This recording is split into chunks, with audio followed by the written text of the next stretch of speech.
जिथे बाबा पैर धरे, जिथे बाबा पैर धरे, पूजा आसन थापन सोआ, पूजा आसन थापन सोआ। जिथे बाबा पैर धरे, जिथे बाबा पैर धरे, पूजा आसन थापन सोआ, पूजा आसन थापन सोआ।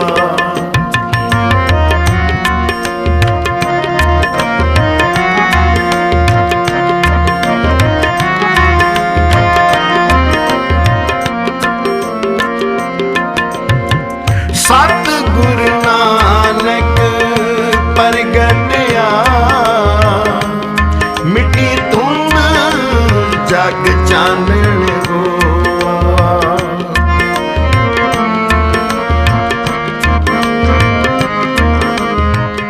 ਵਾਹਿਗੁਰੂ ਜੀ ਕਾ ਖਾਲਸਾ, ਵਾਹਿਗੁਰੂ ਜੀ ਕੀ ਫਤਿਹ। ਸਿੱਖ ਚੈਨਲ ਦੇਖ ਰਹੇ ਯੂਕੇ ਯੂਰਪ ਦੇ ਵਿੱਚ ਸਾਰੇ ਹੀ ਸਰੋਤਿਆਂ ਦਾ ਸਵਾਗਤ ਹੈ ਜੀ। ਸਿੱਖ ਚੈਨਲ ਵੱਲੋਂ ਸ਼੍ਰੀ ਸਹਿਜ ਪਾਠ ਜਿਹੜੇ ਸਨ ਪ੍ਰਾਰੰਭ ਕੀਤੇ ਗਏ ਸਨ, ਜਿਨ੍ਹਾਂ ਦੀ ਸੰਪੂਰਨਤਾ ਆਉਣ ਵਾਲੇ ਦਿਨਾਂ ਦੇ ਵਿੱਚ 13 ਸਤੰਬਰ 2020 ਨੂੰ ਧੰਨ ਗੁਰੂ ਨਾਨਕ ਦੇਵ ਮਹਾਰਾਜ ਪਾਤਸ਼ਾਹ ਜੀ ਦੇ ਚਰਨ ਛੋਹ ਪ੍ਰਾਪਤ ਅਸਥਾਨ ਗੁਰਦੁਆਰਾ ਸ਼੍ਰੀ ਬੇਰ ਸਾਹਿਬ ਸੁਲਤਾਨਪੁਰ ਲੋਧੀ ਵਿਖੇ ਜਿਹੜੀ ਹੈ ਉਹ ਕੀਤੀ ਜਾ ਰਹੀ ਹੈ।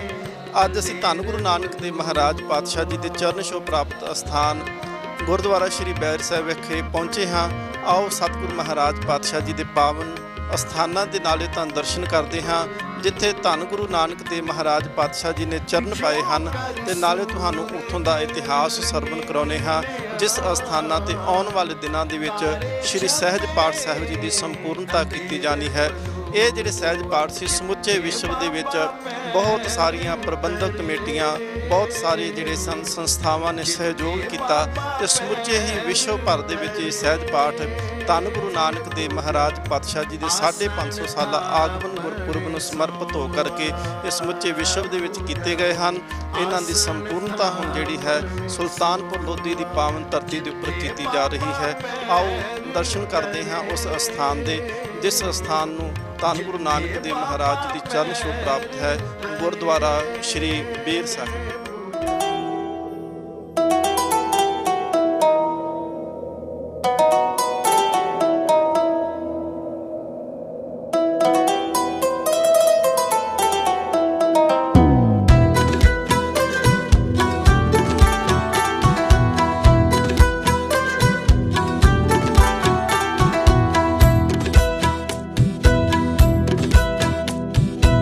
राजन के राजा महाराजन के महाराजा, राजन के राजा महाराजन के महाराजा।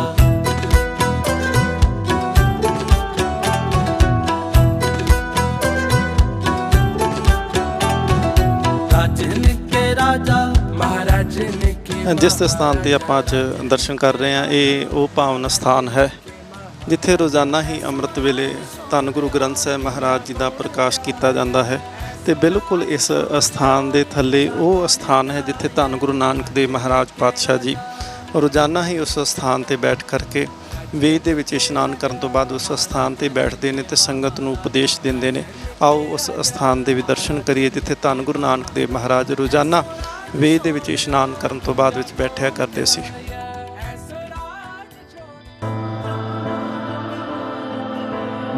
ओए जो दिस है अंबर तारे, किन ओए चीते चीतन हारे।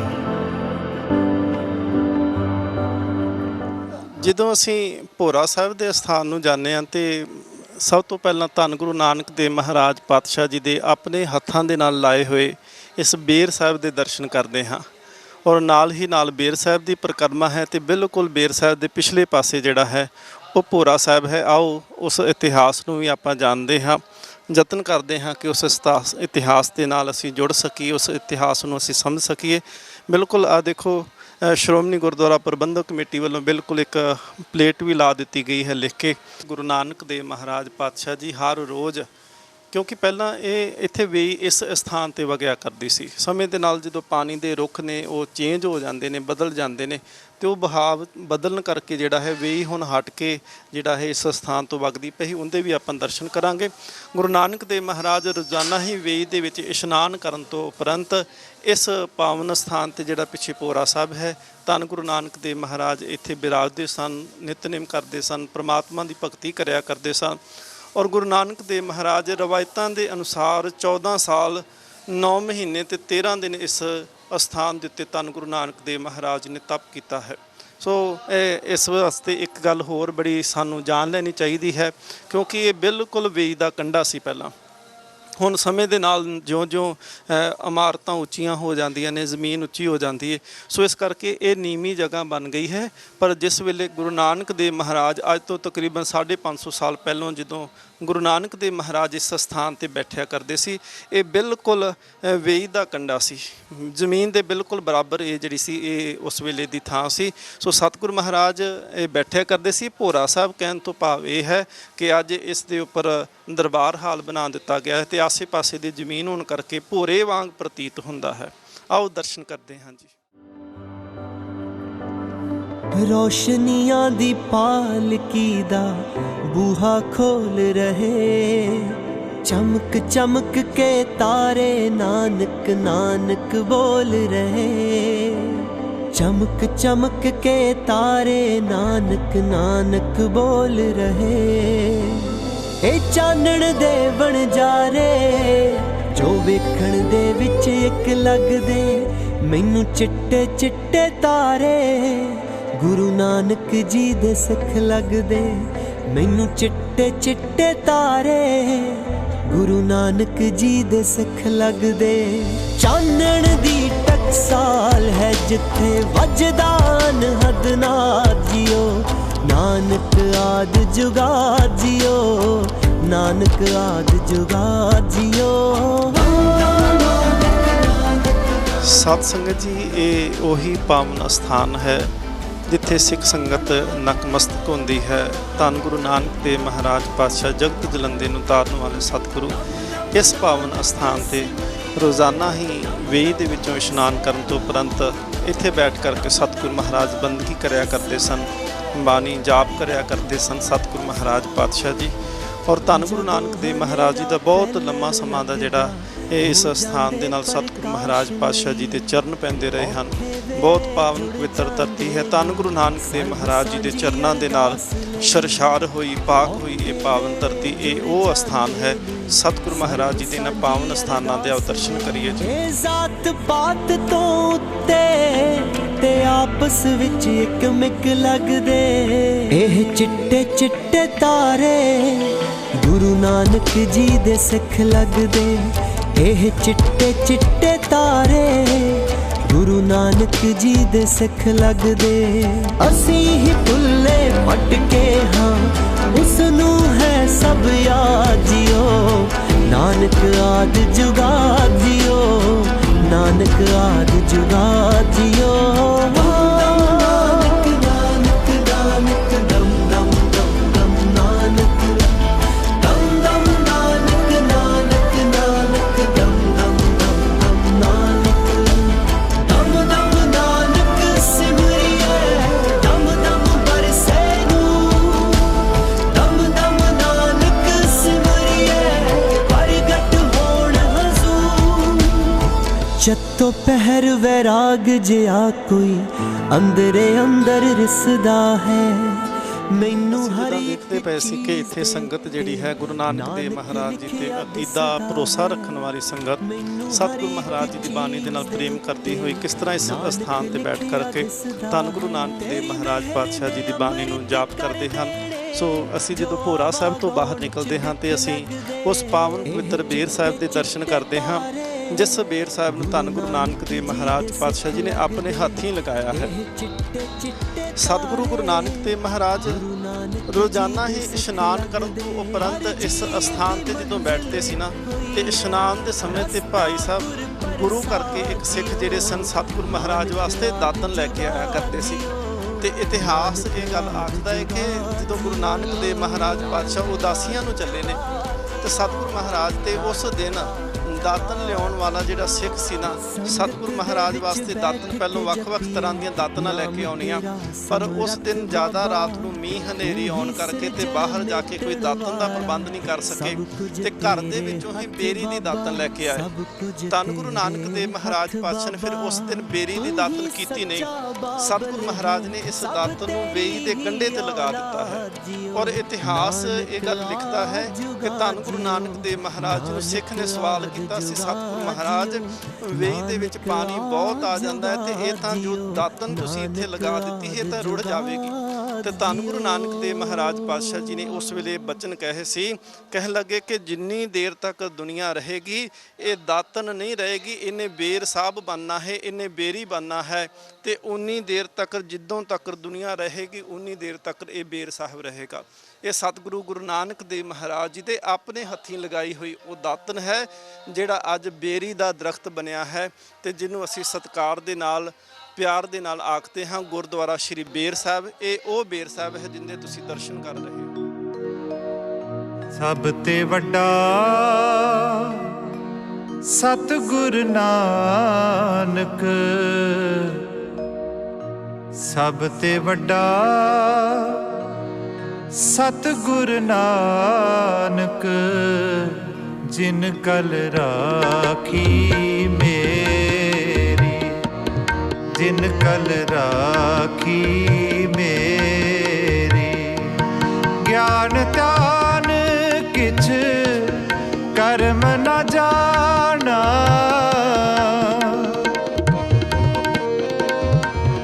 ਜਿਸ ਪਾਵਨ ਬੇਰ ਸਾਹਿਬ ਜੀ ਦੇ ਆਪ ਜੀ ਨੇ ਹੁਣ ਦਰਸ਼ਨ ਕੀਤੇ ਹਨ। ਜਦੋਂ ਦੇਖੋ ਸੰਸਾਰ ਦੇ ਵਿੱਚ ਕਿੰਨੇ ਰੁੱਖ ਨੇ ਪਰ ਉਹ ਪੂਜੇ ਨਹੀਂ ਜਾਂਦੇ, ਬੇਰੀਆਂ ਦੇ ਦਰਖਤ ਵੀ ਬੜੇ ਹੋਣਗੇ ਪਰ ਉਹ ਪੂਜੇ ਨਹੀਂ ਜਾਂਦੇ, ਪਰ ਜਿਸ ਬੇਰੀ ਨੂੰ ਗੁਰੂ ਨਾਨਕ ਦੇਵ ਮਹਾਰਾਜ ਜੀ ਦੀ ਛੋਹ ਪ੍ਰਾਪਤ ਹੋ ਗਈ ਹੈ ਉਸੇ ਹੀ ਬੇਰ ਨੂੰ ਅਸੀਂ ਬੇਰ ਸਾਹਿਬ ਆਖਦੇ ਹਾਂ।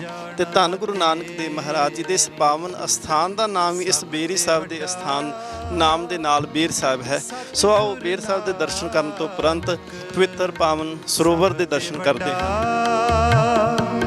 ਸਤਿਗੁਰ ਨਾਨਕ, ਜਿਨ ਕਲ ਰਾਖੀ ਮੇਰੀ, ਜਿਨ ਕਲ ਰਾਖੀ ਮੇਰੀ।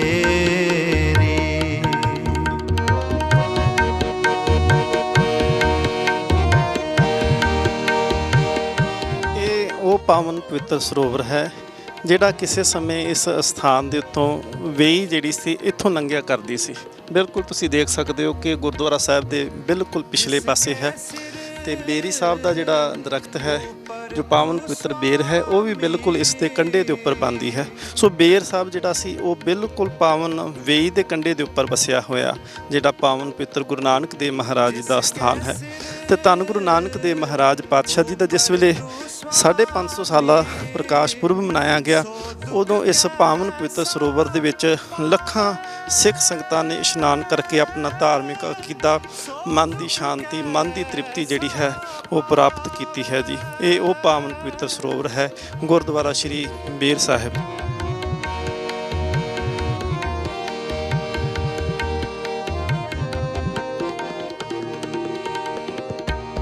ਬੋਲ ਨਾ ਜਾਣੇ ਮਾਇਆ ਮਦ ਮਾਤਾ, ਮਰਨਾ ਚੀਤ ਨ ਆਵੇ।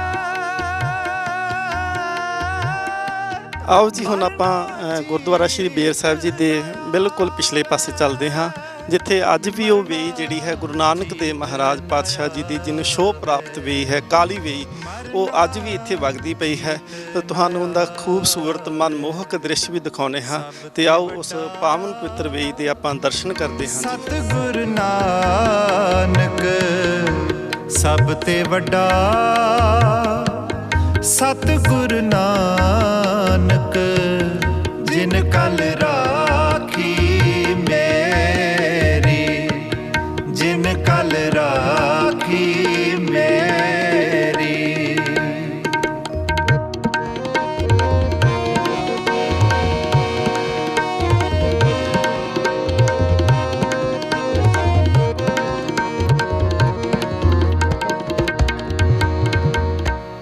ਇਹ ਉਹ ਪਾਵਨ ਪਵਿੱਤਰ ਵੇਈ ਹੈ ਜਿਹਨੂੰ ਗੁਰੂ ਨਾਨਕ ਦੇਵ ਮਹਾਰਾਜ ਪਾਤਸ਼ਾਹ ਜੀ ਦੀ ਚਰਨ ਛੋਹ ਪ੍ਰਾਪਤ ਹੈ।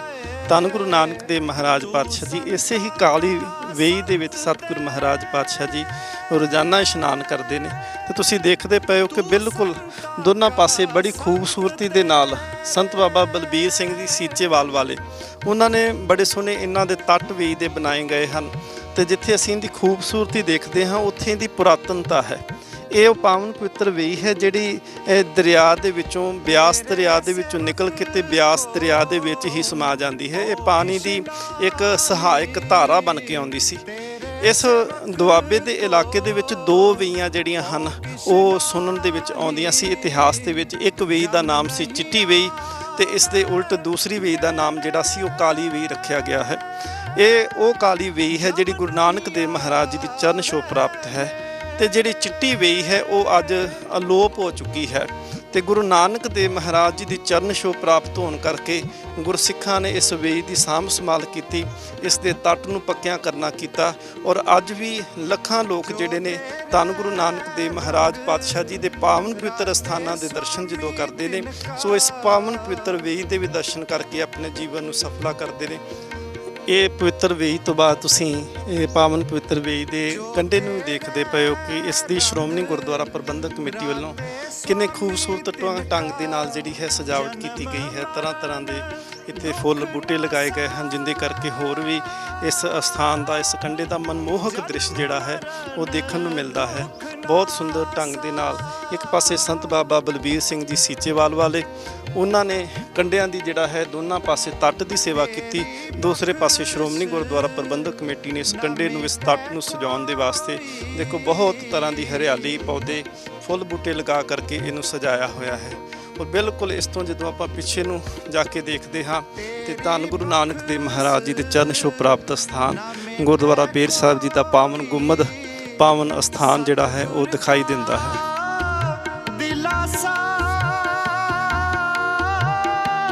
ਸਤਿਗੁਰ ਕਾ ਦਿਲਾਸਾ, ਸਤਿਗੁਰ ਕਾ ਦਿਲਾਸਾ, ਸਤਿਗੁਰ ਕਾ ਦਿਲਾਸਾ, ਸਭ ਤੇ ਵੱਡਾ ਸਤਿਗੁਰ ਨਾਨਕ। ਸਿੱਖ ਧਰਮ ਦੇ ਵਿੱਚ ਗੁਰੂ ਘਰ ਦੇ ਵਿੱਚ ਜਦੋਂ ਅਸੀਂ ਆਉਂਦੇ ਹਾਂ ਤੇ ਵਿਦਵਾਨ ਲਿਖਦੇ ਨੇ ਕਿ ਸਾਨੂੰ ਤਿੰਨ ਤਰ੍ਹਾਂ ਦੇ ਪ੍ਰਸਾਦ ਮਿਲਦੇ ਨੇ, ਗੁਰ ਪ੍ਰਸਾਦ, ਤਵ ਪ੍ਰਸਾਦ ਤੇ ਕੜਾ ਪ੍ਰਸਾਦ। ਜਿੱਥੇ ਗੁਰ ਪ੍ਰਸਾਦ ਤੇ ਤਵ ਪ੍ਰਸਾਦ ਸਾਡੇ ਆਤਮਿਕ ਤ੍ਰਿਪਤੀ ਕਰਦਾ ਹੈ ਉੱਥੇ ਸਾਡੀ ਮਾਨਸਿਕ ਤ੍ਰਿਪਤੀ, ਸਾਡੀ ਸਰੀਰਕ ਤੰਦਰੁਸਤੀ, ਦੇਹ ਅਰੋਗਤਾ ਔਰ ਸਾਡੇ ਵਾਸਤੇ ਭੋਜਨ ਦਾ ਜਿਹੜਾ ਪ੍ਰਬੰਧ ਕਰਦਾ ਹੈ ਇੱਕ ਸਤਿਗੁਰੂ ਪਾਤਸ਼ਾਹ ਜੀ ਨੇ ਬੜੇ ਵਧੀਆ ਤਰੀਕੇ ਦੇ ਨਾਲ ਜਿਹੜਾ ਇਹ ਭੋਜਨ ਸਾਡੇ ਵਾਸਤੇ ਸਾਨੂੰ ਕੜਾਹ ਪ੍ਰਸ਼ਾਦ ਦੇ ਰੂਪ ਦੇ ਵਿੱਚ ਦਿੱਤਾ ਹੈ ਜਿਹਨੂੰ ਅਸੀਂ ਸਤਿਗੁਰੂ ਮਹਾਰਾਜ ਜੀ ਦੀ ਬਖਸ਼ਿਸ਼ ਕਰਕੇ ਜਾਣ ਕੇ ਪ੍ਰਾਪਤ ਕਰਦੇ ਹਾਂ। ਸਤਿਗੁਰੂ ਮਹਾਰਾਜ ਗੁਰੂ ਨਾਨਕ ਦੇਵ ਜੀ ਦਾ ਇਤਿਹਾਸ ਜਦੋਂ ਪੜ੍ਹਦੇ ਹਾਂ ਅਸੀਂ ਤੇ ਗੁਰੂ ਨਾਨਕ ਦੇਵ ਮਹਾਰਾਜ ਪਾਤਸ਼ਾਹ ਜੀ ਜਿਸ ਵੇਲੇ ਬਗਦਾਦ ਗਏ ਸੀ ਤੇ ਪੀਰ ਦਸਤਗੀਰ ਨੇ ਸਤਿਗੁਰੂ ਮਹਾਰਾਜ ਧੰਨ ਗੁਰੂ ਨਾਨਕ ਦੇਵ ਜੀ ਤੇ ਸਵਾਲ ਕੀਤਾ ਸੀ ਕਿ ਸਤਿਗੁਰੂ ਮਹਾਰਾਜ ਤੁਸੀਂ ਆਪਣੀ ਬਾਣੀ ਦੇ ਵਿੱਚ ਆਖਦੇ ਹੋ ਕਿ ਪਤਾਲ ਲੱਖਾਂ ਨੇ ਤੇ ਆਕਾਸ਼ ਵੀ ਲੱਖਾਂ ਨੇ ਤੇ ਗੁਰੂ ਨਾਨਕ ਦੇਵ ਮਹਾਰਾਜ ਨੂੰ ਕਿਹਾ ਸੀ ਕਿ ਸਤਿਗੁਰੂ ਮਹਾਰਾਜ ਸਾਡੇ ਮੁਹੰਮਦ ਸਾਹਿਬ ਤਾਂ ਇਹ ਗੱਲ ਆਖ ਕੇ ਗਏ ਨੇ ਕਿ 7 ਪਤਾਲ ਹਨ, 7 ਆਕਾਸ਼ ਹਨ, ਫਿਰ ਤੁਸੀਂ ਲੱਖਾਂ ਕਿਉਂ ਕਹੇ ਨੇ। ਤੇ ਧੰਨ ਗੁਰੂ ਨਾਨਕ ਦੇਵ ਮਹਾਰਾਜ ਨੂੰ ਅਗਲਾ ਸਵਾਲ ਕੀਤਾ ਸੀ ਦਸਤਗੀਰ ਨੇ ਕਿ ਸਤਿਗੁਰੂ ਮਹਾਰਾਜ ਤੁਸੀਂ ਇਹ ਲੱਖਾਂ ਪਤਾਲ ਆਕਾਸ਼ ਦਿਖਾ ਸਕਦੇ ਹੋ। ਤੇ ਧੰਨ ਗੁਰੂ ਨਾਨਕ ਦੇਵ ਮਹਾਰਾਜ ਪਾਤਸ਼ਾਹ ਜੀ ਨੇ ਪੀਰ ਦਸਤਗੀਰ ਦਾ ਬੇਟਾ ਨਾਲ ਲਿਆ ਤੇ ਸਤਿਗੁਰੂ ਮਹਾਰਾਜ ਜੀ ਨੇ ਛਿੰਨਪੱਤ ਦੇ ਵਿੱਚ ਹੀ ਲੱਖਾਂ ਪਤਾਲ ਲੱਖਾਂ ਆਕਾਸ਼ ਜਿਹੜੇ ਸਨ ਉਹ ਦਿਖਾ ਕਰਕੇ ਲੈ ਕੇ ਜਾਂਦੇ।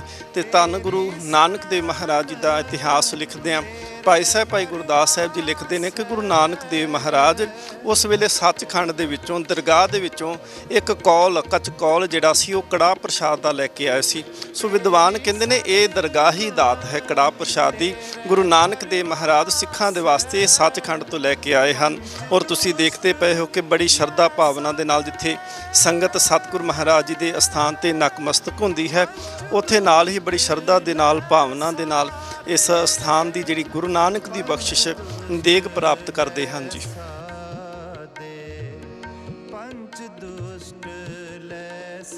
ਗੁਰਦੁਆਰਾ ਸ਼੍ਰੀ ਬੇਰ ਸਾਹਿਬ ਦੇ ਅਸੀਂ ਬਿਲਕੁਲ ਬਾਹਰ ਹਾਂ ਤੇ ਬਾਹਰਲੀ ਸੁੰਦਰਤਾ ਅਸੀਂ ਇਸ ਸਥਾਨ ਦੀ ਦੇਖਦੇ ਪਏ ਹਾਂ। ਇਤਿਹਾਸ ਜਦੋਂ ਅਸੀਂ ਇਸ ਸਥਾਨ ਦੇ ਬਣਨ ਦਾ ਪੜ੍ਹਦੇ ਹਾਂ ਤੇ ਦੇਖੋ ਸਿੱਖਾਂ ਦੇ ਵਿੱਚ ਵੀ ਕੈਸੀ ਸ਼ਰਧਾ ਹੁੰਦੀ ਹੈ। ਮਹਾਰਾਜਾ ਜਗਤਜੀਤ ਸਿੰਘ ਜਿਹੜੇ ਕਪੂਰਥਲੇ ਦੇ ਮਹਾਰਾਜਾ ਨੇ, ਉਹਨਾਂ ਨੇ ਇਸ ਅਸਥਾਨ ਦੀ ਸੇਵਾ ਜਿਹੜੀ ਹੈ ਬੜੀ ਭਾਵਨਾ ਦੇ ਨਾਲ ਕਰਾਈ। ਤੇ ਇਤਿਹਾਸ ਦੇ ਵਿੱਚ ਲਿਖਿਆ ਮਿਲਦਾ ਹੈ ਕਿ ਮਹਾਰਾਜਾ ਜਗਤਜੀਤ ਸਿੰਘ ਉਹਨਾਂ ਨੇ ਜਿਸ ਵੇਲੇ ਇਸ ਪਾਵਨ ਅਸਥਾਨ ਗੁਰਦੁਆਰਾ ਸ਼੍ਰੀ ਬੇਰ ਸਾਹਿਬ ਜੀ ਦੀ ਉਸਾਰੀ ਕਰਵਾਉਂਦੇ ਪਏ ਨੇ, ਤੇ ਉਹਨਾਂ ਨੇ ਇੱਕ ਗੱਲ ਰਾਜ ਮਿਸਤਰੀਆਂ ਨੂੰ ਕਹੀ ਸੀ ਕਿ ਕਹਿੰਦੇ ਗੁਰੂ ਨਾਨਕ ਦੇਵ ਮਹਾਰਾਜ ਜੀ ਦਾ ਘਰ ਬਣਾਉਣਾ ਹੈ ਤੇ ਇੱਥੇ ਇੱਟ ਜਿਹੜੀ ਹੈ ਕੋਈ ਵੀ ਤੋੜ ਕਰਕੇ ਨਹੀਂ ਲਾਉਣੀ, ਸਬੂਤੀ ਇੱਟ ਲਾਉਣੀ ਹੈ। ਤੇ ਰਾਜ ਮਿਸਤਰੀਆਂ ਨੇ ਕਿਹਾ ਜੀ ਇੱਟਾਂ ਦੇ ਉੱਤੇ ਬੜੀ ਲੋੜ ਪੈਂਦੀ, ਕਿਤੇ ਇੱਟ ਜਿਹੜੀ ਹੈ ਉਹ ਅੱਧੀ ਲੱਗਦੀ ਹੈ, ਕਿਤੇ ਅੱਧੀ ਤੋਂ ਵੀ ਛੋਟੀ ਲੱਗਦੀ ਹੈ, ਕਿਤੇ ਪੌਣੀ ਇੱਟ ਲੱਗਦੀ ਹੈ। ਤੇ ਮਹਾਰਾਜ ਇਸ ਤਰ੍ਹਾਂ ਕਿਸ ਤਰ੍ਹਾਂ ਹੋ ਸਕਦਾ ਹੈ? ਫਿਰ ਮਹਾਰਾਜਾ ਜਗਤਜੀਤ ਸਿੰਘ ਉਹਨਾਂ ਨੇ ਉਸ ਵੇਲੇ ਕੀ ਕੀਤਾ ਸੀ ਕਿ ਹਰ ਤਰ੍ਹਾਂ ਦੀ ਇੱਟ ਦਾ ਵੱਖੋ ਵੱਖਰਾ ਪੱਠਾ ਲਵਾ ਦਿੱਤਾ ਸੀ ਕਿ ਜਿੰਦੇ ਵਿੱਚ ਛੋਟੀ ਇੱਟ, ਪੂਰੀ ਇੱਟ, ਅੱਧੀ ਇੱਟ, ਪੌਣੀ ਇੱਟ, ਜਿਹਨਾਂ ਹਰ ਤਰ੍ਹਾਂ ਦੀ ਇੱਟ ਜਿਹੜੀ ਸੀ ਵਰਤੀ ਜਾਣੀ ਸੀ ਉਹ ਵੱਖ-ਵੱਖ ਤਿਆਰ ਕੀਤੀ ਗਈ। ਔਰ ਇਹ ਇੱਕੋ ਇੱਕ ਪਾਵਨ ਸਥਾਨ ਹੈ ਦੁਨੀਆ ਦੇ ਵਿੱਚ ਜਿੱਥੇ ਰਾਜ ਮਿਸਤਰੀ ਨੇ ਇੱਕ ਵੀ ਇੱਟ ਜਿਹੜੀ ਹੈ ਉਹ ਤੋੜ ਕਰਕੇ ਨਹੀਂ ਲਾਈ, ਹਰ ਇੱਟ ਜਿਹੜੀ ਹੈ ਇੱਥੇ ਸਬੂਤੀ ਲਾਈ ਗਈ ਹੈ, ਭਾਵ ਕਿ ਸਾਬਤ ਲਾਈ ਗਈ ਹੈ ਬਿਨਾਂ ਤੋੜੇ ਤੋਂ। ਸੋ ਆਓ ਇਸ ਪਾਵਨ ਸਥਾਨ ਦੇ ਇੱਕ ਵਾਰੀ ਤੁਹਾਨੂੰ ਫਿਰ ਦੁਬਾਰਾ ਦਰਸ਼ਨ ਕਰਾਉਂਦੇ ਹਾਂ ਤੇ ਬੜੇ ਪਿਆਰ ਤੇ ਸਤਿਕਾਰ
ਜਿੱਥੇ ਬਾਬਾ ਪੈਰ ਧਰੈ, ਜਿੱਥੇ ਬਾਬਾ ਪੈਰ ਧਰੈ। ਪੂਜਾ ਆਸਣ ਥਾਪਣ ਸੋਆ, ਪੂਜਾ ਆਸਣ ਥਾਪਣ ਸੋਆ। ਜਿੱਥੇ ਬਾਬਾ ਪੈਰ ਧਰੈ, ਜਿੱਥੇ ਬਾਬਾ ਪੈਰ ਧਰੈ।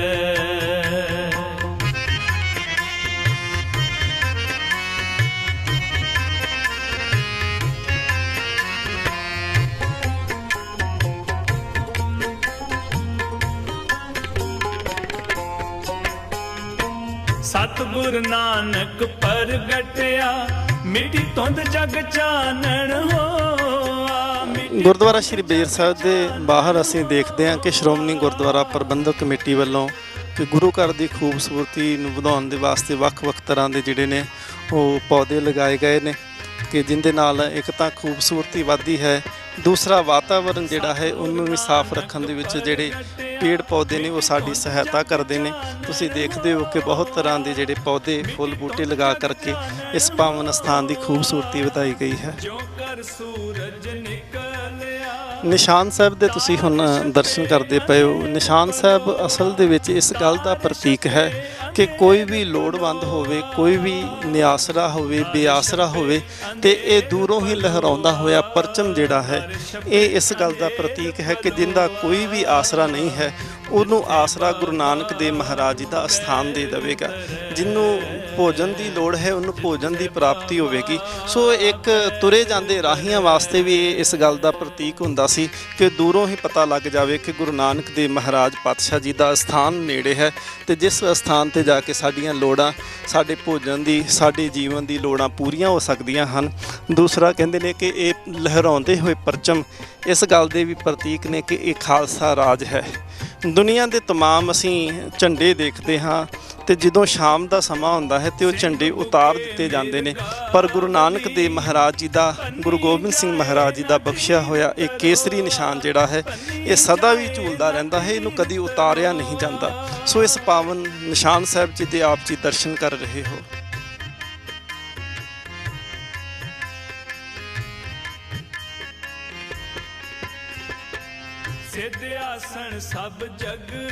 ਤੁਸੀਂ ਦਰਸ਼ਨ ਕੀਤੇ ਆ ਜੀ ਗੁਰਦੁਆਰਾ ਸ਼੍ਰੀ ਬੇਰ ਸਾਹਿਬ ਸੁਲਤਾਨਪੁਰ ਲੋਧੀ ਦੇ। ਧੰਨ ਗੁਰੂ ਨਾਨਕ ਦੇਵ ਮਹਾਰਾਜ ਪਾਤਸ਼ਾਹ ਜੀ ਦੀ ਚਰਨ ਛੋਹ ਪ੍ਰਾਪਤ ਹੋਰ ਐਸੇ ਅਸਥਾਨ ਜਿਹੜੇ ਇਸ ਪਾਵਨ ਧਰਤੀ ਦੇ ਉੱਪਰ ਮੌਜੂਦ ਨੇ, ਆਓ ਤੁਹਾਨੂੰ ਉਹਨਾਂ ਦੇ ਵੀ ਦਰਸ਼ਨ ਕਰਾਉਂਦੇ ਹਾਂ ਜੀ।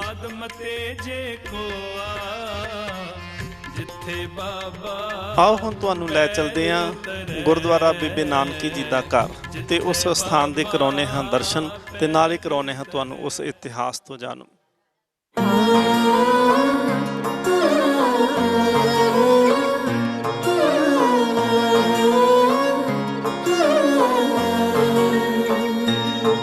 ਪਿਤਾ ਕਾਲੂ ਨੂੰ ਬੇਅੰਤ ਪਿਆਰਾ, ਮਾਂ ਤ੍ਰਿਪਤਾ ਦੀ ਅੱਖ ਦਾ ਤਾਰਾ। ਹੋ ਆਮ ਨਹੀਂ ਕੋਈ ਖਾਸ ਲੱਗਦਾ, ਅੱਜ ਜੋ ਜੰਮਿਆ ਬਾਲ ਪਿਆਰਾ।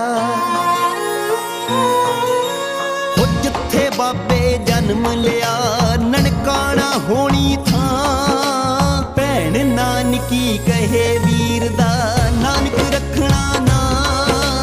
ਭੈਣ ਨਾਨਕੀ ਕਹੇ ਵੀਰ ਦਾ ਨਾਨਕ ਰੱਖਣਾ ਨਾ। ਭੈਣ ਨਾਨਕੀ ਕਹੇ ਵੀਰ ਦਾ।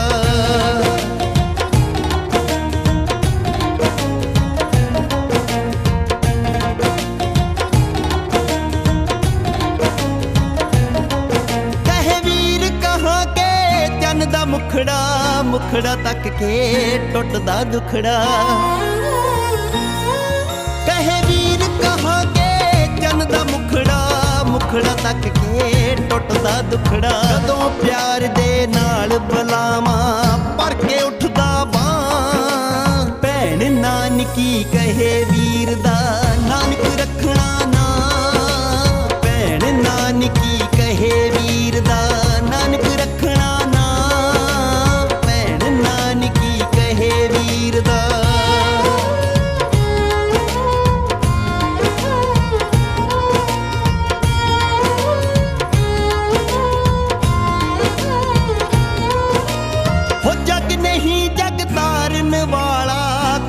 ਕੇ ਨਾਮ ਉਚਾਰਨ ਵਾਲਾ ਹੈ ਭੋਲਾ ਭਾਲਾ ਚਿਹਰਾ ਇਹਦਾ ਜਗ ਦੇ ਮੰਗੂ ਚਾਰਨ ਵਾਲਾ ਐਵੇਂ ਤਾਂ ਨਹੀਂ ਕਰੂਗੀ ਸਿਰ ਤੇ ਸੱਪ ਦੀ ਛਜਲੀ ਛਾਂ ਭੈਣ ਨਾਨਕੀ ਕਹੇ ਵੀਰ ਦਾ ਨਾਨਕ ਰੱਖਣਾ ਨਾ ਭੈਣ ਨਾਨਕੀ ਕਹੇ ਵੀਰ ਦਾ ਨਾਨਕ ਰੱਖਣਾ ਨਾ ਭੈਣ ਨਾਨਕੀ ਕਹੇ ਵੀਰ ਦਾ। ਬੇਬੇ ਨਾਨਕੀ ਜੀ ਦਾ ਉਹ ਪਾਵਨ ਘਰ ਹੈ ਜਿਸ ਘਰ ਦੇ ਵਿੱਚ ਧੰਨ ਗੁਰੂ ਨਾਨਕ ਦੇਵ ਮਹਾਰਾਜ ਪਾਤਸ਼ਾਹ ਜੀ ਪਹਿਲੀ ਵਾਰੀ ਇਸ ਸੁਲਤਾਨਪੁਰ ਲੋਧੀ ਦੀ ਧਰਤੀ ਦੇ ਉੱਪਰ ਜਿਸ ਵੇਲੇ ਆਏ ਤੇ ਸਤਿਗੁਰੂ ਮਹਾਰਾਜ ਜੀ ਦੇ ਨਾਲ ਸੰਬੰਧਿਤ ਸਭ ਤੋਂ ਪਹਿਲਾ ਅਸਥਾਨ ਹੈ ਬੇਬੇ ਨਾਨਕੀ ਜੀ ਦਾ ਘਰ। ਇਸ ਘਰ ਦੇ ਵਿੱਚ ਬੇਬੇ ਨਾਨਕੀ ਜੀ ਸਤਿਕਾਰਯੋਗ ਭਾਈਆ ਜੈ ਰਾਮ ਜੀ ਦੀ ਬਹੁਤ ਹੀ ਪਿਆਰ ਵਾਲੇ ਸਤਿਗੁਰੂ ਗੁਰੂ ਨਾਨਕ ਦੇਵ ਮਹਾਰਾਜ ਜੀ ਦੇ ਗੁਰਸਿੱਖ ਨੇ ਤੇ ਜਿਨ੍ਹਾਂ ਨੇ ਗੁਰੂ ਨਾਨਕ ਦੇਵ ਮਹਾਰਾਜ ਪਾਤਸ਼ਾਹ ਜੀ ਦੀ ਬੜੀ ਭਾਵਨਾ ਦੇ ਨਾਲ ਸੇਵਾ ਕੀਤੀ। ਦੂਸਰਾ ਅਸਥਾਨ ਗੁਰਦੁਆਰਾ ਸ਼੍ਰੀ ਹੱਟ ਸਾਹਿਬ ਹੈ। ਆਓ ਉਸ ਦੇ ਵੀ ਤੁਹਾਨੂੰ ਦਰਸ਼ਨ ਕਰਾਉਣੇ ਹਾਂ, ਲੈ ਕੇ ਚੱਲਦੇ ਹਾਂ ਉਸ ਅਸਥਾਨ ਤੇ ਤੁਹਾਨੂੰ ਦਰਸ਼ਨ ਕਰਾਉਣੇ ਹਾਂ, ਉੱਥੋਂ ਦੇ ਇਤਿਹਾਸ ਦੇ ਨਾਲ ਜਾਣੂ ਕਰਾਉਣੇ ਹਾਂ, ਰੂਬਰੂ ਹੁੰਨੇ ਹਾਂ ਅਸੀਂ ਉਸ ਅਸਥਾਨ ਦੇ ਨਾਲ। ਨਾਨਕ ਲੀਨ ਪਇਓ ਗੋਬਿੰਦ ਸਿਓ ਜਿਉ ਪਾਣੀ ਸੰਗ ਪਾਣੀ ਜਿਉ ਪਾਣੀ ਸੰਗ ਪਾਣੀ ਨਾਨਕ ਲੀਨ ਪਇਓ ਗੋਬਿੰਦ ਸਿਓ ਜਿਉ ਪਾਣੀ ਸੰਗ ਪਾਣੀ ਜਿਉ ਪਾਣੀ ਸੰਗ ਪਾਣੀ ਗੁਰ ਕਿਰਪਾ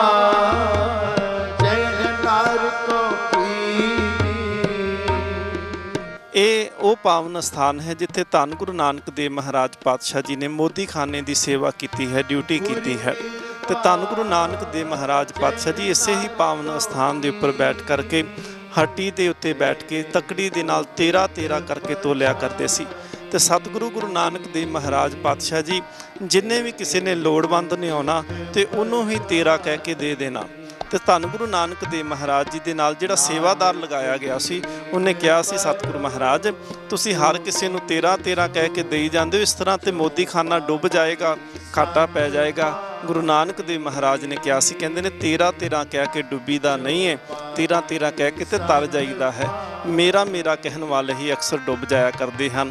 ਇਸੇ ਹੀ ਪਾਵਨ ਸਥਾਨ ਤੇ ਉਹ ਪਾਵਨ ਪਵਿੱਤਰ ਵੱਟੇ ਵੀ ਪਏ ਹੋਏ ਹਨ ਜਿਨ੍ਹਾਂ ਨੂੰ ਧੰਨ ਗੁਰੂ ਨਾਨਕ ਦੇਵ ਮਹਾਰਾਜ ਜੀ ਦੀ ਚਰਨ ਛੋਹ ਪ੍ਰਾਪਤ ਹੈ, ਜਿਨ੍ਹਾਂ ਵੱਟਿਆਂ ਦੇ ਨਾਲ ਧੰਨ ਗੁਰੂ ਨਾਨਕ ਦੇਵ ਮਹਾਰਾਜ 13 ਤੋਲ ਕਰਕੇ ਗਰੀਬ ਦਾ ਮੂੰਹ ਗੁਰੂ ਕੀ ਗੋਲਕ ਦੇ ਸਿਧਾਂਤ ਨੂੰ ਸਾਨੂੰ ਦ੍ਰਿੜ ਕਰਵਾਇਆ ਹੈ। ਤੇ ਸਤਿਗੁਰੂ ਮਹਾਰਾਜ ਜੀ ਦਾ ਪਾਵਨ ਬਚਨ ਕਾਲ ਖਾਏ ਕਿਛ ਹੱਥ ਹੁੰਦੇ ਨਾਨਕ ਰਾਹ ਪਛਾਣੇ ਸੇ। ਇਹ ਉਹ ਪਾਵਨ ਪਵਿੱਤਰ ਸਥਾਨ ਹੈ ਗੁਰਦੁਆਰਾ ਸ਼੍ਰੀ ਹੱਟ ਸਾਹਿਬ। ਇਸ ਤੋਂ ਅਗਲੇਰਾ ਅਸਥਾਨ ਜਿੰਦੇ ਆਪਾਂ ਦਰਸ਼ਨ ਕਰਦੇ ਹਾਂ ਉਹ ਹੈ ਧੰਨ ਗੁਰੂ ਨਾਨਕ ਦੇਵ ਮਹਾਰਾਜ ਜੀ ਦਾ ਆਪਣਾ ਘਰ ਗੁਰਦੁਆਰਾ ਸ਼੍ਰੀ ਗੁਰੂ ਕਾ ਬਾਗ। ਧੰਨ ਗੁਰੂ ਨਾਨਕ ਦੇਵ ਮਹਾਰਾਜ ਪਾਤਸ਼ਾਹ ਜੀ ਦਾ ਗ੍ਰਸਥ ਜੀਵਨ ਜਿਹੜਾ ਹੈ ਉਹ ਇਸ ਪਾਵਨ ਸਥਾਨ ਤੋਂ ਆਰੰਭ ਹੁੰਦਾ ਹੈ। ਧੰਨ ਗੁਰੂ ਨਾਨਕ ਦੇਵ ਮਹਾਰਾਜ ਪਾਤਸ਼ਾਹ ਜੀ ਦੇ ਮਹਿਲ ਸਤਿਕਾਰਯੋਗ ਮਾਤਾ ਸੁਲੱਖਣੀ ਜੀ ਜਦੋਂ ਬਟਾਲੇ ਦੀ ਧਰਤੀ ਤੋਂ ਸਤਿਗੁਰੂ ਮਹਾਰਾਜ ਪਾਤਸ਼ਾਹ ਜੀ ਵਿਆਹ ਕਰਕੇ ਲੈ ਕੇ ਆਏ ਹਨ ਤੇ ਅਚਲ ਬਟਾਲੇ ਤੋਂ ਲਿਆ ਕਰਕੇ ਇਸ ਸਥਾਨ ਦੇ ਉੱਪਰ ਸਤਿਗੁਰੂ ਮਹਾਰਾਜ ਜੀ ਦਾ ਆਪਣਾ ਨਿਵਾਸ ਸਥਾਨ ਬਣਿਆ। ਇਸੇ ਹੀ ਸਥਾਨ ਤੇ ਸਤਿਗੁਰੂ ਮਹਾਰਾਜ ਜੀ ਦੇ ਦੋਨੋਂ ਸਾਹਿਬਜ਼ਾਦੇ ਬਾਬਾ ਸ੍ਰੀ ਚੰਦ ਸਾਹਿਬ ਜੀ ਤੇ ਬਾਬਾ ਲਖਮੀ ਚੰਦ ਜੀ ਉਹਨਾਂ ਦਾ ਜਨਮ ਵੀ ਇਸੇ ਹੀ ਪਾਵਨ ਪਵਿੱਤਰ ਸਥਾਨ ਤੇ ਹੁੰਦਾ ਹੈ। ਇਸ ਤੋਂ ਅਗਲੇਰਾ ਸਥਾਨ ਜਿੱਥੇ ਤੁਹਾਨੂੰ ਦਰਸ਼ਨ ਕਰਾ ਰਹੇ ਹਾਂ ਇਹ ਪਾਵਨ ਪਵਿੱਤਰ ਸਥਾਨ ਗੁਰਦੁਆਰਾ ਸੰਤ ਘਾਟ ਸਾਹਿਬ ਹੈ। ਧੰਨ ਗੁਰੂ ਨਾਨਕ ਦੇਵ ਮਹਾਰਾਜ ਪਾਤਸ਼ਾਹ ਅਕਸਰ ਵੇਈ ਦੇ ਵਿੱਚ ਇਸ਼ਨਾਨ ਕਰਦੇ ਤੇ ਸਤਿਗੁਰੂ ਮਹਾਰਾਜ ਬੇਰ ਸਾਹਿਬ ਦੇ ਅਸਥਾਨ ਦੇ ਉੱਪਰ ਬੈਠ ਕੇ ਪਰਮਾਤਮਾ ਦੀ ਬੰਦਗੀ ਦੇ ਵਿੱਚ ਜੁੜ ਜਾਇਆ ਕਰਦੇ ਸਨ। ਤੇ ਇਤਿਹਾਸ ਲਿਖਦਾ ਹੈ ਕਿ ਧੰਨ ਗੁਰੂ ਨਾਨਕ ਦੇਵ ਮਹਾਰਾਜ ਪਾਤਸ਼ਾਹ ਜੀ ਇੱਕ ਦਿਨ ਬੇਰ ਸਾਹਿਬ ਦੇ ਅਸਥਾਨ ਤੋਂ ਸਤਿਗੁਰੂ ਮਹਾਰਾਜ ਜੀ ਨੇ ਵੇਈ ਦੇ ਵਿੱਚ ਪ੍ਰਵੇਸ਼ ਕੀਤਾ ਹੈ ਤੇ ਸਤਿਗੁਰੂ ਮਹਾਰਾਜ ਪਾਤਸ਼ਾਹ ਵਾਪਸ ਪਰਤ ਕੇ ਨਹੀਂ ਆਏ। ਹਰ ਪਾਸੇ ਇਸ ਗੱਲ ਦੀ ਖਬਰ ਸੀ ਕਿ ਗੁਰੂ ਨਾਨਕ ਦੇਵ ਮਹਾਰਾਜ ਪਾਤਸ਼ਾਹ ਵੇਈ 'ਚ ਇਸ਼ਨਾਨ ਕਰਦਿਆਂ ਸ਼ਾਇਦ ਰੁੜ ਗਏ ਹਨ, ਸ਼ਾਇਦ ਡੁੱਬ ਗਏ ਹਨ। ਬੇਬੇ ਨਾਨਕੀ ਜੀ ਤੱਕ ਵੀ ਇਹ ਖਬਰਾਂ ਜਦੋਂ ਪਹੁੰਚੀਆਂ ਤੇ ਲੋਕਾਂ ਨੇ ਕਿਹਾ ਸੀ ਕਿ ਬੇਬੇ ਨਾਨਕੀ ਤੇਰਾ ਵੀਰ ਨਾਨਕ ਡੁੱਬ ਗਿਆ ਹੈ ਤੇ ਬੇਬੇ ਨਾਨਕੀ ਜੀ ਦਾ ਕਿੰਨਾ ਭਰੋਸਾ ਹੈ। ਦੇਖੋ ਉਹ ਇਹ ਗੱਲ ਕਿਹਾ ਕਰਦੇ ਸੀ, ਕਹਿੰਦੇ ਨਹੀਂ ਗੁਰੂ ਨਾਨਕ ਮੇਰਾ ਵੀਰ ਲੋਕਾਂ ਨੂੰ ਤਾਰਨ ਦੇ ਵਾਸਤੇ ਆਇਆ ਹੈ, ਧੰਨ ਗੁਰੂ ਨਾਨਕ ਦੇਵ ਮਹਾਰਾਜ ਡੁੱਬ ਨਹੀਂ ਸਕਦੇ। ਤੇ ਇਹ ਭਰੋਸਾ ਹੀ ਗੁਰੂ ਨਾਨਕ ਦੇਵ ਮਹਾਰਾਜ ਤੇ ਬੇਬੇ ਨਾਨਕੀ ਜੀ ਦਾ। ਭਾਈ ਮਰਦਾਨਾ ਜੀ ਦਾ ਪੂਰਨ ਭਰੋਸਾ ਸੀ ਧੰਨ ਗੁਰੂ ਨਾਨਕ ਦੇਵ ਮਹਾਰਾਜ ਜੀ ਦੇ ਉੱਪਰ। ਜਿਸ ਦਿਨ ਤੀਸਰੇ ਦਿਨ ਧੰਨ ਗੁਰੂ ਨਾਨਕ ਦੇਵ ਮਹਾਰਾਜ ਵੇਈ ਦੇ ਵਿੱਚੋਂ ਪ੍ਰਗਟ ਹੁੰਦੇ ਹਨ, ਇਹ ਉਹ ਪਾਵਨ ਪਵਿੱਤਰ ਸਥਾਨ ਹੈ ਗੁਰਦੁਆਰਾ ਸੰਤ ਘਾਟ ਸਾਹਿਬ, ਜਿੱਥੇ ਧੰਨ ਗੁਰੂ ਨਾਨਕ ਦੇਵ ਮਹਾਰਾਜ ਨੇ ਬਾਣੀ ਦਾ ਉਚਾਰਨ ਕੀਤਾ। ਸਭ ਤੋਂ ਪਹਿਲੇ ਦਿਨ ਸਤਿਗੁਰੂ ਮਹਾਰਾਜ ਨੇ ਇਸ ਅਸਥਾਨ ਦੇ ਉੱਪਰ ਮੂਲ ਮੰਤਰ ਉਚਾਰਨ ਕੀਤਾ ਹੈ, ਜਿਹਨੂੰ ਅਸੀਂ ਬਾਣੀ ਦੇ ਵਿੱਚ ਪੜ੍ਹਦੇ ਹਾਂ। ਧੰਨ ਗੁਰੂ ਨਾਨਕ ਦੇਵ ਮਹਾਰਾਜ ਨੇ ਇਸੇ ਹੀ ਅਸਥਾਨ ਦੇ ਵਿੱਚੋਂ ਬਾਹਰ ਆ ਕਰਕੇ ਜਿਹੜਾ ਸਤਿਗੁਰੂ ਮਹਾਰਾਜ ਜੀ ਦੇ ਤੇੜ ਜਿਹੜਾ ਸੀ ਉਹ ਸਤਿਗੁਰੂ ਮਹਾਰਾਜ ਜੀ ਦੇ ਲੰਗੋਟ ਹੈ, ਤੇ ਧੰਨ ਗੁਰੂ ਨਾਨਕ ਦੇਵ ਮਹਾਰਾਜ ਕੇਸਾਂ ਦਾ ਜੂੜਾ ਕੀਤਾ ਹੋਇਆ ਹੈ। ਲੋਕਾਂ ਨੂੰ ਜਦੋਂ ਪਤਾ ਲੱਗਿਆ ਤੇ ਲੋਕ ਦੇਖਣ ਵਾਸਤੇ ਗਏ ਸੀ ਕਿ ਨਾਨਕ ਵਾਪਸ ਆ ਗਿਆ। ਬੇਬੇ ਨਾਨਕੀ ਦਾ ਵਿਸ਼ਵਾਸ ਤੇ ਭਰੋਸਾ ਜਿੱਤ ਗਿਆ ਹੈ। ਗੁਰੂ ਨਾਨਕ ਦੇਵ ਮਹਾਰਾਜ ਡੁੱਬੇ ਨਹੀਂ। ਤੇ ਧੰਨ ਗੁਰੂ ਨਾਨਕ ਦੇਵ ਮਹਾਰਾਜ ਪਾਤਸ਼ਾਹ ਜੀ ਜਦੋਂ 3 ਦਿਨ ਦੇ ਪ੍ਰਵੇਸ਼ ਦੀ ਗੱਲ ਅਸੀਂ ਕਰਦੇ ਹਾਂ, ਤੇ ਭਾਈ ਗੁਰਦਾਸ ਸਾਹਿਬ ਜੀ ਕਹਿੰਦੇ ਨੇ ਕਿ ਗੁਰੂ ਨਾਨਕ ਦੇਵ ਮਹਾਰਾਜ ਪਾਤਸ਼ਾਹ ਜੀ ਉਹ 3 ਦਿਨ ਸੱਚਖੰਡ ਦੇ ਵਿੱਚ ਅਕਾਲ ਪੁਰਖ ਦੇ ਹਜ਼ੂਰ ਰਹੇ। ਤੇ ਅਕਾਲ ਪੁਰਖ ਵਾਹਿਗੁਰੂ ਨੇ ਉਸ ਵੇਲੇ ਹੁਕਮ ਕੀਤਾ ਸੀ, ਨਾਨਕ ਮੇਰੀ ਵਡਿਆਈ ਉਚਾਰਨ ਕਰੋ। ਤੇ ਗੁਰੂ ਨਾਨਕ ਦੇਵ ਮਹਾਰਾਜ ਪਾਤਸ਼ਾਹ ਨੇ ਮੂਲ ਮੰਤਰ ਦੇ ਰੂਪ ਦੇ ਵਿੱਚ ਵਡਿਆਈ ਉਚਾਰਨ ਕੀਤੀ। ਤੇ ਅਕਾਲ ਪੁਰਖ ਨੇ ਕਿਹਾ ਸੀ ਕਿ ਮੇਰਾ ਹੀ ਰੂਪ ਹੈ ਨਾਨਕ, ਜਿਸ ਨੂੰ ਤੂੰ ਬਖਸ਼ ਦਿੱਤਾ ਉਸ ਨੂੰ ਮੈਂ ਬਖਸ਼ ਦਿੱਤਾ। ਤੇ ਧੰਨ ਗੁਰੂ ਨਾਨਕ ਦੇਵ ਮਹਾਰਾਜ ਜਦੋਂ ਲੋਕਾਂ ਨੇ ਆ ਕੇ ਸਤਿਗੁਰੂ ਮਹਾਰਾਜ ਜੀ ਨੂੰ ਪੁੱਛਿਆ ਕਿ ਤੁਸੀਂ ਇਤਨੇ ਦਿਨ ਕਿੱਥੇ ਰਹੇ ਹੋ, ਤੇ ਜਦੋਂ ਇਹ ਗੱਲ ਜਿਹੜੀ ਸੀ ਦੌਲਤ ਖਾਨ ਦੇ ਕੋਲ ਪਹੁੰਚੀ ਸੀ, ਤੇ ਦੌਲਤ ਖਾਨ ਨੇ ਸੁਨੇਹਾ ਭੇਜਿਆ ਸੀ ਗੁਰੂ ਨਾਨਕ ਦੇਵ ਮਹਾਰਾਜ ਨੂੰ ਕਿ ਮੈਨੂੰ ਆ ਕੇ ਮਿਲੋ। ਤੇ ਗੁਰੂ ਨਾਨਕ ਦੇਵ ਮਹਾਰਾਜ ਨੇ ਉਸ ਵੇਲੇ ਇਹ ਨਾਅਰਾ ਬੁਲੰਦ ਕਰ ਦਿੱਤਾ ਸੀ ਕਿ ਨਾ ਕੋਈ ਹਿੰਦੂ ਨਾ ਮੁਸਲਮਾਨ, ਕਿ ਇੱਥੇ ਕੋਈ ਵੀ ਹਿੰਦੂ ਨਹੀਂ, ਕੋਈ ਵੀ ਮੁਸਲਮਾਨ ਨਹੀਂ। ਤੇ ਜਿਹੜੇ ਲੋਕ ਕੱਟੜਤਾ ਦੇ ਵਿੱਚ ਭਰੇ ਪਏ ਸਨ, ਜਿਨ੍ਹਾਂ ਦੇ ਅੰਦਰ ਕੱਟੜਤਾ ਸੀ ਧਰਮ ਦੀ, ਉਹਨਾਂ ਲੋਕਾਂ ਨੇ ਜਿਹੜਾ ਸੀ ਉਸ ਵੇਲੇ ਸਤਿਗੁਰੂ ਮਹਾਰਾਜ ਜੀ ਦਾ ਵਿਰੋਧ ਕਰਕੇ ਕਿਹਾ ਸੀ ਕਿ ਧੰਨ ਗੁਰੂ ਨਾਨਕ ਦੇਵ ਮਹਾਰਾਜ ਤਾਂ ਇਹ ਕਹੀ ਜਾ ਰਹੇ ਨੇ ਕਿ ਇੱਥੇ ਕੋਈ ਹਿੰਦੂ ਨਹੀਂ, ਕੋਈ ਮੁਸਲਮਾਨ ਨਹੀਂ। ਤੇ ਸਤਿਗੁਰੂ ਗੁਰੂ ਨਾਨਕ ਦੇਵ ਮਹਾਰਾਜ ਪਾਤਸ਼ਾਹ ਜੀ ਨੂੰ ਉੱਥੇ ਕਾਜ਼ੀਆਂ ਤੇ ਮੁਲਾਨਿਆਂ ਨੇ ਕਿਹਾ ਸੀ ਕਿ ਜੇ ਤਾਂ ਤੁਸੀਂ ਮੰਨਦੇ ਹੋ ਕਿ ਇੱਥੇ ਕੋਈ ਹਿੰਦੂ ਮੁਸਲਮਾਨ ਨਹੀਂ, ਤੇ ਤੁਸੀਂ ਸਾਡੇ ਨਾਲ ਆ ਕਰਕੇ ਨਮਾਜ਼ ਪੜ੍ਹੋ। ਤੇ ਧੰਨ ਗੁਰੂ ਨਾਨਕ ਦੇਵ ਮਹਾਰਾਜ ਜਿਸ ਅਸਥਾਨ ਤੇ ਨਮਾਜ਼ ਪੜ੍ਹਨ ਵਾਸਤੇ ਗਏ, ਉਹ ਅਸਥਾਨ ਕਿਲ੍ਹਾ ਮੁਬਾਰਕ ਦੇ ਅੰਦਰ ਮੌਜੂਦ ਹੈ। ਤੇ ਧੰਨ ਗੁਰੂ ਨਾਨਕ ਦੇਵ ਮਹਾਰਾਜ ਦੇਖਦੇ ਪਏ ਨੇ ਕਿ ਨਮਾਜ਼ ਪੜ੍ਹਦਿਆਂ ਨੂੰ, ਪਰ ਆਪ ਸਤਿਗੁਰੂ ਮਹਾਰਾਜ ਪਿੱਛੇ ਖਲੋਤੇ ਮੁਸਕਰਾਉਂਦੇ ਪਏ ਨੇ। ਨਮਾਜ਼ ਦੀ ਸਮਾਪਤੀ ਤੋਂ ਬਾਅਦ ਕਾਜੀ ਨੇ ਕਿਹਾ ਸੀ ਕਿ ਨਾਨਕ ਤੂੰ ਸਾਡੇ ਧਰਮ ਦਾ ਮਜ਼ਾਕ ਉਡਾਇਆ ਹੈ, ਤੁਸੀਂ ਸਾਡੇ ਨਾਲ ਨਮਾਜ਼ ਨਹੀਂ ਪੜ੍ਹੀ। ਤੇ ਗੁਰੂ ਨਾਨਕ ਦੇਵ ਮਹਾਰਾਜ ਕਹਿੰਦੇ ਮੈਂ ਤਾਂ ਨਹੀਂ ਪੜ੍ਹੀ, ਪਰ ਤੁਸੀਂ ਵੀ ਨਹੀਂ ਪੜ੍ਹੀ। ਤੇ ਉੱਥੇ ਫਿਰ ਸਾਰਿਆਂ ਨੇ ਕਿਹਾ ਸੀ ਅਸੀਂ ਤਾਂ ਪੜ੍ਹਦੇ ਰਹੇ ਹਾਂ, ਅਸੀਂ ਤਾਂ ਸਿਜਦੇ ਵੀ ਕੀਤੇ ਹਨ, ਅਸੀਂ ਤਾਂ ਜਿਹੜੀ ਹੈ ਨਮਾਜ਼ ਦਾ ਸਾਰਾ ਹੀ ਤਰੀਕੇ ਦੇ ਨਾਲ ਢੰਗ ਦੇ ਨਾਲ ਉਹਨੂੰ ਪੜ੍ਹਨਾ ਕੀਤਾ ਹੈ।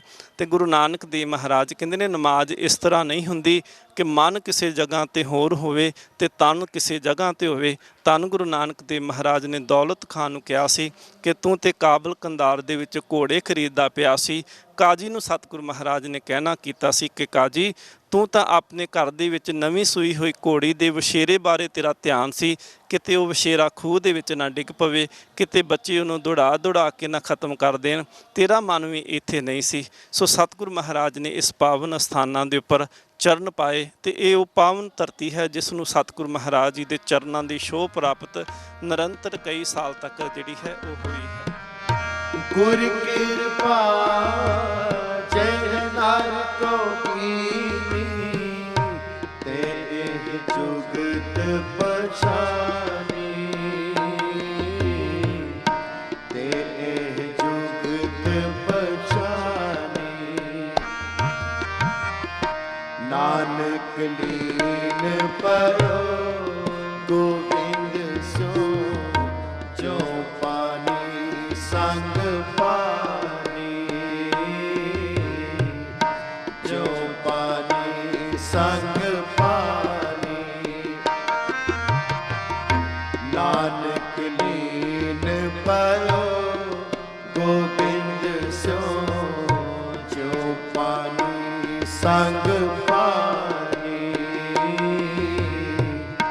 ਜੋ ਪਾਣੀ ਸੰਗ ਪਾਣੀ।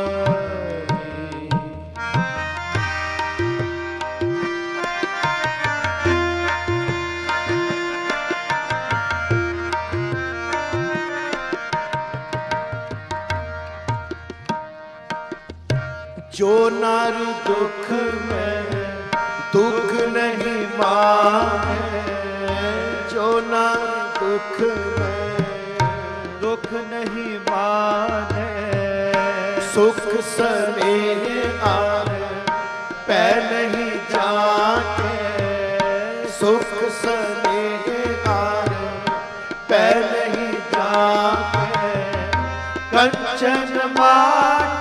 ਅੱਜ ਆਪ ਜੀ ਨੇ ਸਿੱਖ ਚੈਨਲ ਦੇ ਮਾਧਿਅਮ ਰਾਹੀਂ ਧੰਨ ਗੁਰੂ ਨਾਨਕ ਦੇਵ ਮਹਾਰਾਜ ਪਾਤਸ਼ਾਹ ਜੀ ਦੀ ਚਰਨ ਛੋਹ ਪ੍ਰਾਪਤ ਸਥਾਨ ਜਿਹੜੇ ਗੁਰੂ ਨਾਨਕ ਦੇਵ ਮਹਾਰਾਜ ਜੀ ਦੇ ਚਰਨਾਂ ਦੇ ਛੋਹ ਦੇ ਨਾਲ ਪਾਵਨ ਹੋ ਚੁੱਕੀ ਧਰਤੀ ਹੈ, ਉਹਨਾਂ ਦੇ ਆਪ ਜੀ ਨੇ ਦਰਸ਼ਨ ਕੀਤੇ ਹਨ।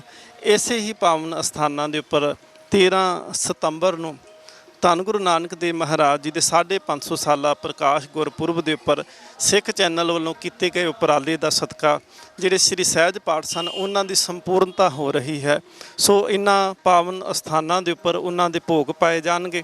ਸੋ ਆਪ ਸੰਗਤਾਂ ਨੇ ਇਹਨਾਂ ਪਾਵਨ ਪਵਿੱਤਰ ਭੋਗ ਦੇ ਸ਼ਲੋਕ ਜਿਹੜੇ ਹਨ, ਪਾਵਨ ਪਵਿੱਤਰ ਬਾਣੀ ਜਿਹੜੀ ਹੈ ਉਹਨੂੰ ਸਰਵਨ ਕਰਨਾ ਹੈ ਤਾਂ ਕਿ ਅਸੀਂ ਜੀਵਨ ਦੇ ਵਿੱਚ ਲਾਹਾ ਪ੍ਰਾਪਤ ਕਰ ਸਕੀਏ ਤੇ ਅਸੀਂ ਮਨ ਦੇ ਵਿੱਚ ਇਹ ਭਰੋਸਾ ਬਣਾ ਲਈਏ ਕਿ ਜਿਸ ਤਰ੍ਹਾਂ ਅਸੀਂ ਹੁਣ ਸਿੱਖ ਚੈਨਲ ਦੇ ਮਾਧਿਅਮ ਦੇ ਰਾਹੀਂ ਸਹਿਜ ਪਾਠ ਕੀਤੇ ਹਨ, ਉਸੇ ਤਰ੍ਹਾਂ ਆਪਣੇ ਜੀਵਨ ਦੇ ਵਿੱਚ ਇਹ ਨਿਰੰਤਰ ਸਹਿਜ ਪਾਠ ਦੀ ਸੇਵਾ ਆਪਾਂ ਜੀਵਨ ਭਰ ਕਰਦੇ ਰਹੀਏ ਤਾਂ ਕਿ ਅਸੀਂ ਬਾਣੀ ਦੇ ਨਾਲ ਜੁੜੇ ਰਹੀਏ।